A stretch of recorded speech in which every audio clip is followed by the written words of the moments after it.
So tell me about yourself. Like you're growing up from Coquitlam.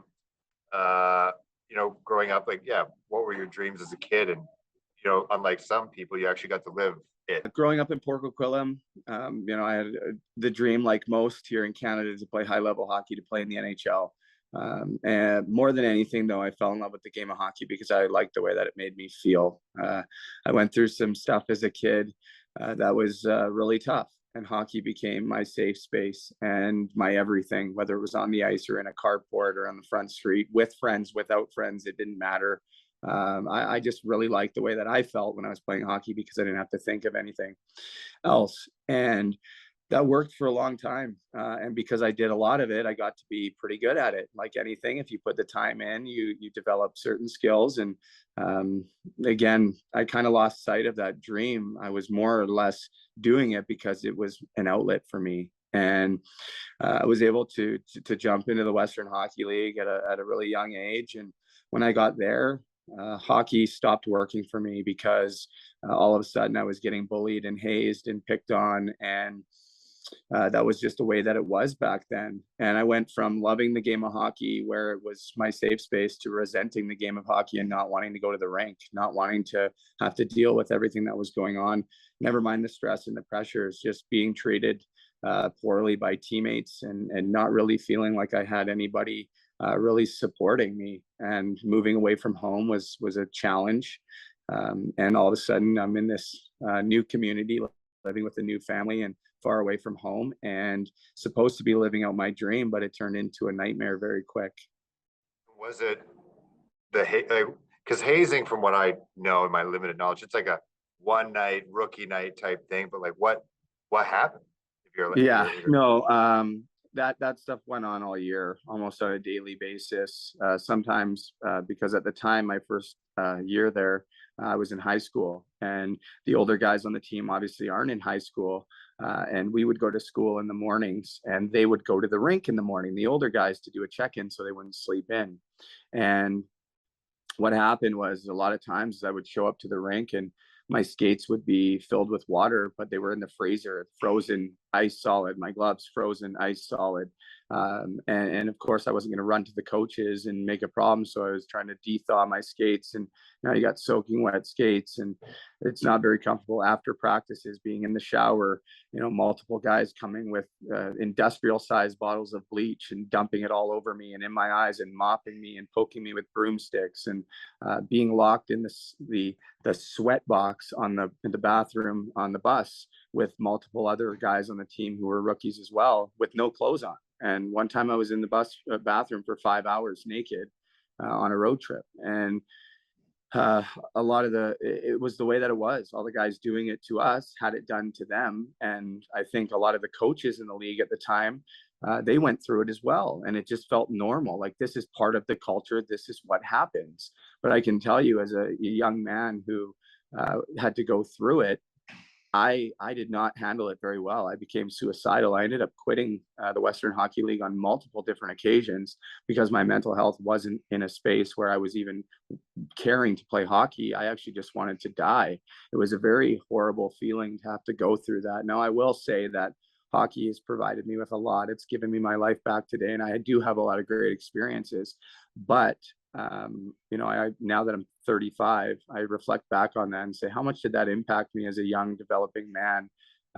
All of that stuff. And then you compound that with concussions and playing through concussions. And just, I never really felt like I belonged, is probably the biggest thing. And I really think, how much more would I have succeeded, would others have succeeded, if people were just working together and trying to lift each other up instead of trying to make their life a living hell.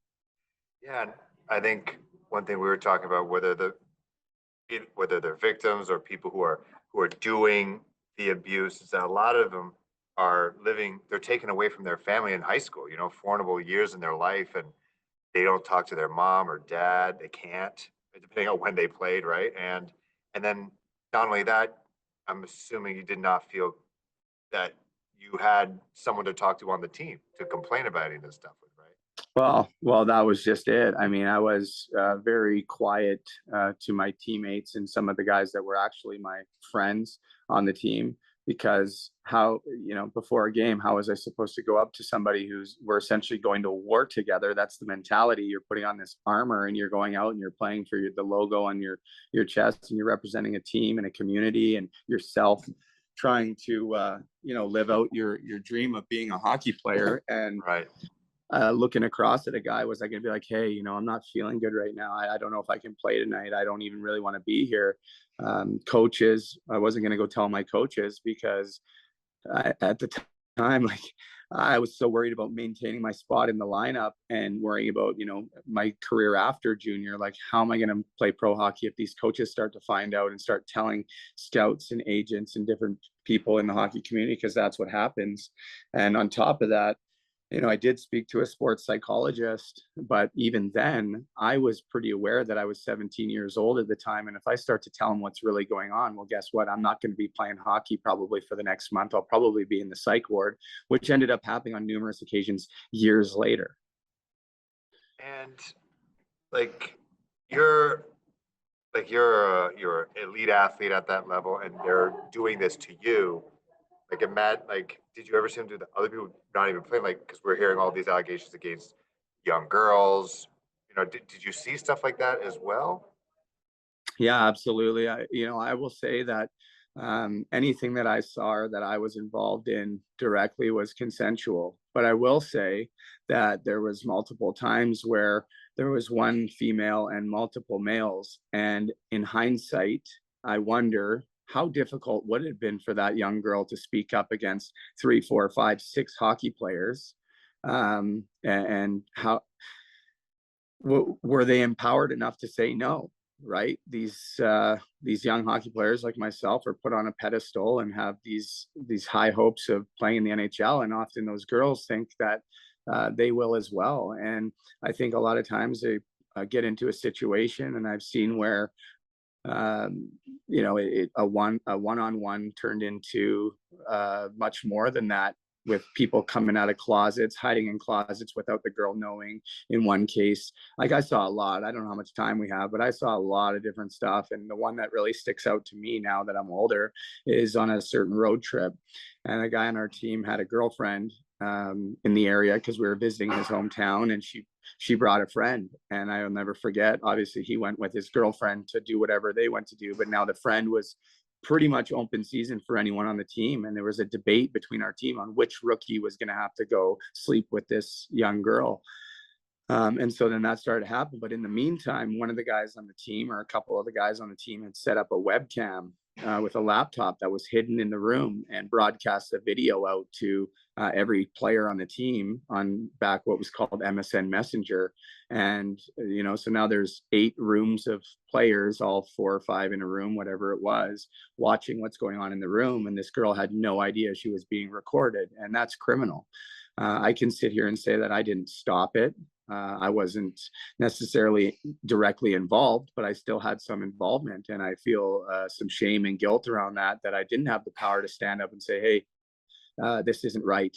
And to be honest, I put myself in that position, and I sit here and think, back then it felt normal. Like, this is what we can do because we're hockey players. It didn't feel wrong because this is what was shown to us all along the way. The 16, 17-year-olds come into the league and they're taught from the 19 and 20-year-olds. But 4 years prior to that, they were 16 and 17 and they learned from 19 and 20-year-olds, and so on. And it's been going on for so long.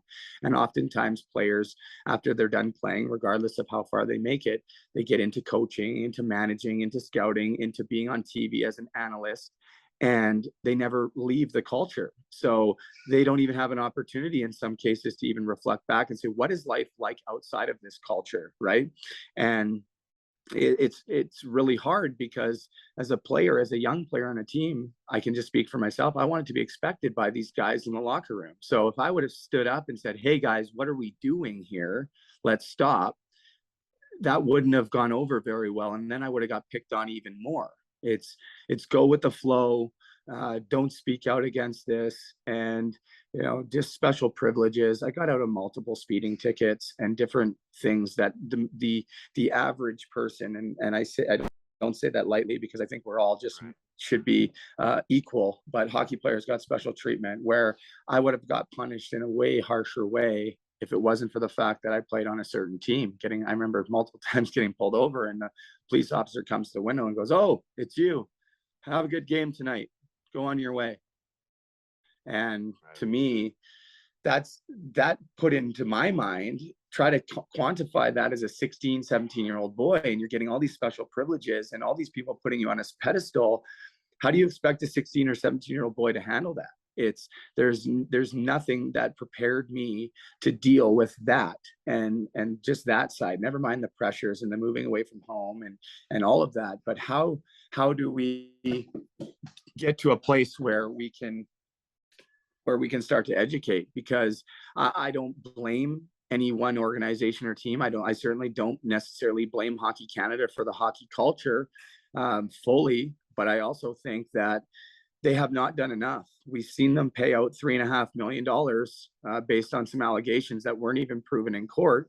But where are the millions of dollars being spent to be proactive? That's my question. If you have this money sitting in the bank, why are you not spending that to make the game better, not trying to cover stuff up when there's an incident? Right, and so we can move to that. Like, yeah, what would you like if you replace Scott Smith somehow? You know, what would you want to do to actually hopefully put in some change? Yeah, I don't blame Scott Smith directly. He's only been in that position for a very short period of time. However, he's also been with that organization for close to a decade, if not longer. So if you don't think that everyone in that organization in high up positions aren't aware of what's been going on, well, come on, the writing's on the wall. So for me, we need to, in my opinion, completely tear it down and rebuild it. And if that means that, you know, Hockey Canada is going to struggle for a few years, so be it, because it's taken a long time to get here. This culture has been going on for, I say, 50 plus years, who knows how long. So to think that we're going to be able to just fix it overnight, you won't, but we can start implementing small changes. I just think that anybody that had knowledge of what went on needs to be taken out, and more people that actually care and don't do it necessarily because it's their job and money. People that have a passion to bring change and to speak on this stuff, and who have core values and character, and most importantly, integrity, instead of looking out for their own self-interest. As you know, we see all the time, people are scared to talk about this because what kind of ramifications is it going to have on your personal life, on your career? It's very easy to get cast out of the hockey world, basically in the snap of fingers, because it's such a close-knit community. And I've never been more convinced of that in my life as I sit here right now. It's like, especially now with technology, one quick text or a phone call and everyone's talking about it. And it's pretty easy to have those doors closed. So when your livelihood is on the line, it's very hard to speak about this. I would also like to see the government of Canada step in and be more involved. This is I know it's not our national sport. Lacrosse is our national sport, but hockey to me is our national sport. It's the most widely recognized activity here in Canada. It's such a powerful vehicle hockey is, for players, for parents, for fans. Everybody basically has eyes on hockey. You know, not everybody, but most people. And so hockey, again, is very expensive. It's more expensive now than it's ever been. If this is our game, if hockey is our game, why is the government not doing more to be more inclusive, to pay for more so that anybody can play hockey, so that anybody can have an opportunity? You know, I go back to the $3.5 million. Why wasn't that given to make the game better? Right now, you're going to see them pump money into it because corporate sponsors have pulled out and there's pressure on them.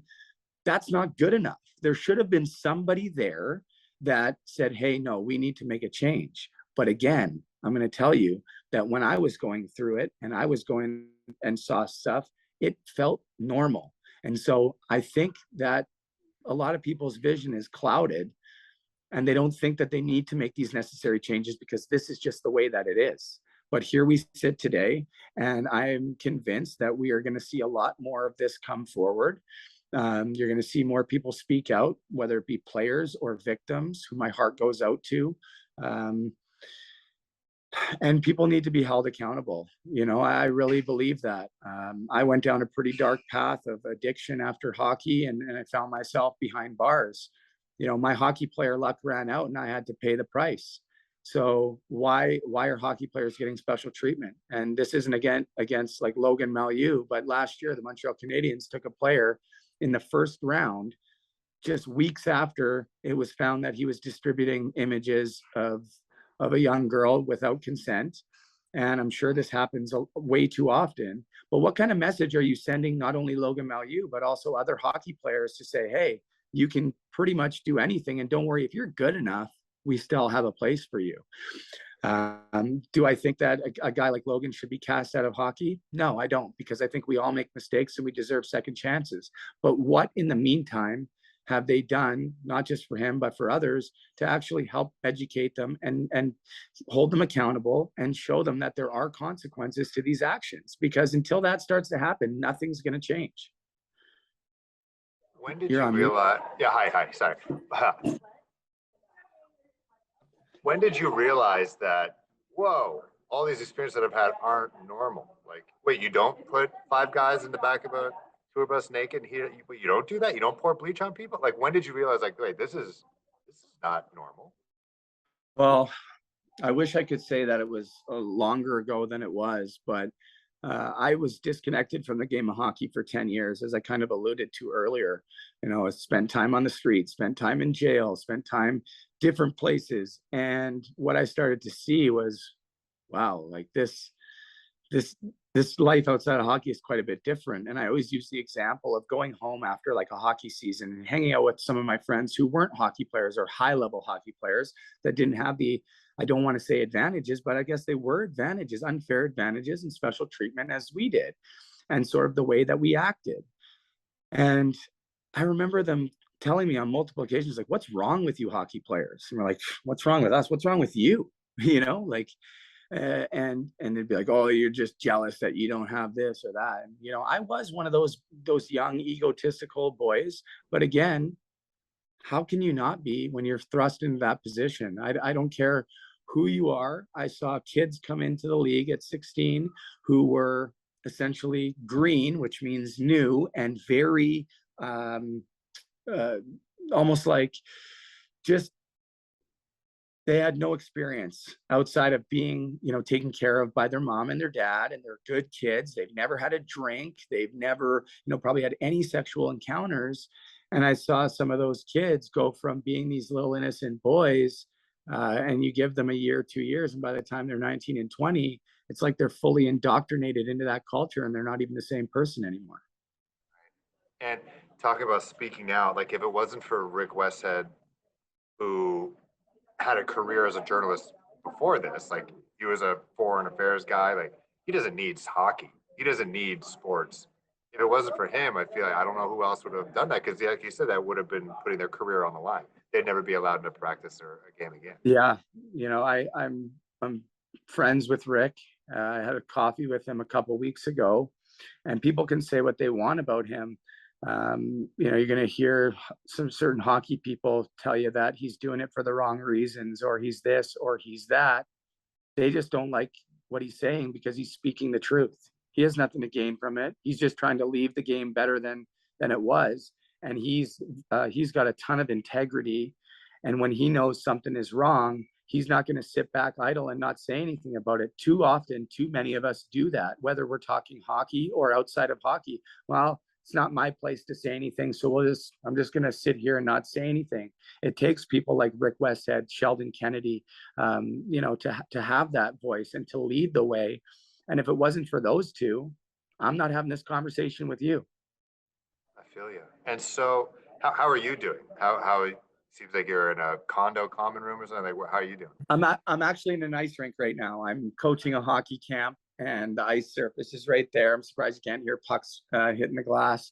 I'm doing fantastic. I've never been better in my whole life. I have a fairly successful podcast called Hockey to Hell and Back that we talk a lot about mental health and substance abuse and hockey culture and experiences of hockey players and people in the community who have seen different things and experienced different things, to shed light on some of the stuff that isn't often talked about because it's taboo in the game of hockey.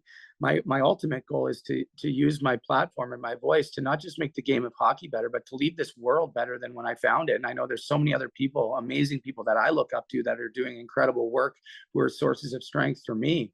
But I'm back coaching hockey. I have a clothing line called Puck Support, where we honor those that we've lost to suicide and overdose in the hockey community. And to my knowledge, there's 78 hockey players that have taken their own life or died of overdose. And in 2021 alone, there was 11 hockey players that died of fentanyl, ranging from minor hockey players all the way up to Jimmy Hayes, who played in the NHL. And I don't blame hockey for all of those incidences. In some cases, it certainly had a part where guys were prescribed medications like I was by a team doctor, and it took them on a life of hell, a life never, ever imaginable. If you would have told me that I would have became homeless on the downtown east side in Vancouver and spent 3 years in jail at 16 years old when I was leaving home to play hockey to live out my dream, I would have told you I would have had a better chance of winning the lottery 100 times. That's how far-fetched it seemed. Not me. That'll never happen to me. And boy, was I wrong. And then I went through it and I thought I was the only one.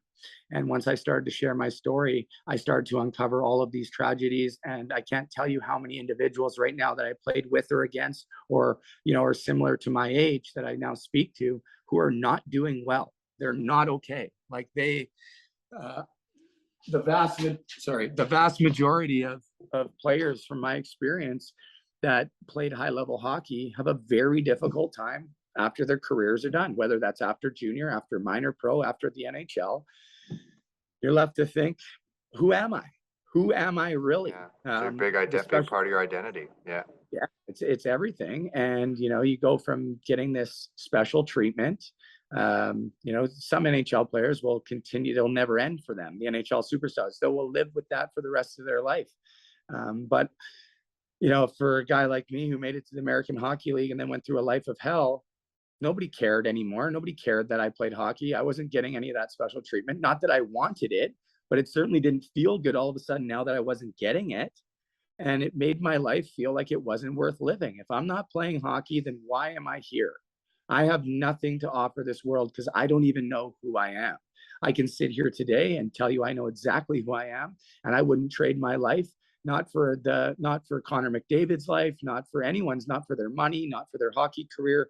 And that's not to say they don't know who they are or that they struggle. I'm just using them as an example because I have a purpose. I'm working in the space of mental health and substance misuse and making the game of hockey better. I'm coaching the next generation and instilling the important values that I kind of missed along the way, and trying to teach them not to become the best hockey players, but the best people. And that, to me, if you want to see change, if we want to see change in any area, whether it be Hockey Canada, the hockey culture, you want to talk about mental health, substance abuse, overdose awareness, like my shirt says, #EndOverdose on it. Just quickly, all of our stuff has the name of a hockey player in it that has passed away from suicide or overdose. I have a hat too. So their names are in there. And like I said, 78 hockey players are in our database. Wow. But if we want to see change, it has to start with us, you and me, people watching or listening to this, people in ice rinks and at their workplaces and at schools, everywhere. It's power of the people. We can't wait for the Hockey Canadas or the governments or these high up organizations to have to implement this change. We can hope for the best, and I hope they do everything they can and to support the movement. But at the end of the day, we as people have to start doing a better job within our own communities and have these conversations and hold people accountable. And if you see something that isn't right, have a voice or tell somebody that does have a voice about it so that it can be addressed. Because if this continues on and people keep going, I didn't see that, I don't have to deal with that, nothing will ever change. It doesn't matter what kind of programs they implement or courses or anything like that. If people don't hold each other accountable, we'll never see change. And so I was going to talk about, like, what do you instill in these young players? Like, what do you tell them? And do they sometimes push back, or like, what kind of stuff do you tell them? Yeah, I think, I deal with some junior hockey players, and they're already sort of feeling that special treatment. I know they are, and I can see the egos. But for me, I love to work with the young players. I teach gratitude. I teach what it's like to be grateful just to be able to play this game, and that it's not a God-given right. And just because you play this game at any level doesn't make you any more special than the next person. I try to teach them to say thank you to their parents every single time they bring them to the rink and drop them off. I'm good at what I do on the ice, but I believe it's what I do off the ice, and the mentorship that sets maybe what I'm doing apart from the average hockey skills coach, in instilling good values and being a good teammate. I have a zero hazing or bullying policy in anything that I do, and you'll get one stern talking to, and if you don't, then there's going to be some more consequences. I will never give up on somebody or cast them aside and say, hey, I will continue to work with them, but there will be consequences for your actions, and you're not going to get away with it just because you play hockey or outside of hockey. I speak up and I tell them, if you see something that's wrong, you tell somebody. Don't hold it in. If you're having a hard time, talk to somebody. You're not alone. And we talk a lot about just having those good core values. And um, it's not about building hockey players. It's about building people for me, because the percentages of players that will go on to play major, junior, or pro hockey are very, very small. And um, at the end of the day, regardless of where you play hockey, eventually we all end up in the same place, playing men's league or women's league. Whether you play in the NHL for 20 years or never play, it seems we all find our way back. If you're going to play the game, it's in the same place. So enjoy the game and have fun with it, and use the lessons in hockey, and take those and implement them into your everyday life. And I really believe that hockey is the greatest game on earth. When you strip away everything that you've seen in the news in the last 3 weeks and even longer, it's it's tough. But underneath it all, it is the greatest game on earth. And I will say it again. If we want it to remain the greatest game on earth, then we all need to treat it like it's the greatest game on earth, and treat the people in it and around it and outside of it like they're the greatest people on earth. Treat everybody the same, whether they're homeless on the street. Don't turn your eye to those people. This is what I tell my students. There are people, they didn't wake up one day and expect to be in that position. Don't judge people. Be a support to your friends and teammates. Um, that's pretty much my message for everyone. Don't focus so much on your hockey. Focus on being the best person that you can be for yourself, for your family, for your friends, for your teammates, and everything else seemingly will take care of itself, and you'll end up in the right place. Sure. Brady, this is awesome. You draw us in, man. No wonder your podcast is doing great. I always find that, there's a saying that hurt people hurt people. And the people Yep. who are doing these things, they're in pain too, but they just didn't know how to explain it. It's just not part of the culture. So, as you said, it Yeah. starts with you at the grass level. Let them know you can talk about it. And it's okay. It's not macho Yeah. or whatever. But I do appreciate all this. And you Yeah, should, I just want to say too, like I've been really what I love to do is I've been given a platform within the hockey community, where last winter I spent a lot of hours on Zoom with different teams, sharing my story, and the stories of others. Like I talked about other hockey players who passed away or had struggled, and kind of what they went through, what I went through. I get to speak at the National Addiction Conference in October, and starting to speak at universities. And every single time that I've ever done any sort of speaking engagement, not once have I not had multiple people reach out to me after and tell them that they've gone through this or they've gone through that. And it's been very eye opening, because often when we're going through something or have gone through something, we feel like we're the only ones. But striking up those conversations and just being vulnerable and transparent opens the doors for so many people to come forward and share what's going on with them. And that saves lives. I really, truly believe that saves lives, and it makes this world a better place. When people have a better understanding of what somebody else is going through, guess what? You don't have to look too far to find out that somebody very close to you is likely going through something very, very similar. And now all of a sudden you don't feel alone, they don't feel alone, and then they're talking to the next person, and it's just this trickle down effect. And I've seen it over the last 2.5 years since I've been doing what I'm doing. This morning at the hockey rink, I had a dad with a young boy drive 45 minutes just to come see me before the ice. He's not even on the ice because the young boy, obviously doesn't understand all of it, but he showed up in his puck support shirt, and his dad was almost in tears because he wanted to come see me because of his own mental health issues and stuff that he had gone through. Not a hockey player, but just somebody that saw. And that's just one small example. It happens all the time. And it all started by me just being honest and vulnerable. I don't have any special powers. I don't have any more courage or strength than anybody else. I just took a chance. And when I took that chance and started to be honest and vulnerable, the support that I received has been unbelievable. And I'm forever grateful for that. Again, the hockey community saved my life. It caused problems in my life, but it's all come full circle. And now I sit here today in a hockey rink, and I'm trying to make the game better than when I found it. Sorry, I get emotional. No, man, I feel you, dude. Like it's because you're passionate and you're giving back and you're clearly making a difference. And I appreciate what you're doing, and it gives me some faith in the game. Yeah, But I'm hopeful. I'm hopeful. I just hope that it can't be smoke and mirrors anymore. It can't be smoke and mirrors for Hockey Canada. It can't be smoke and mirrors for the government with anything. Hockey culture, mental health, all of it. To me, what I see, it's a lot of talk and nobody implementing real change, and there's not a whole lot of action. And that's why I go back to people helping people.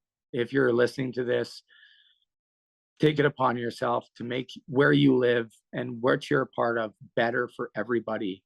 And that's how it starts. And then the next generation picks up on the culture that you're creating within your own communities, and watch what's going to happen in 10 or 15 years if we can all take it upon ourselves to just be better people.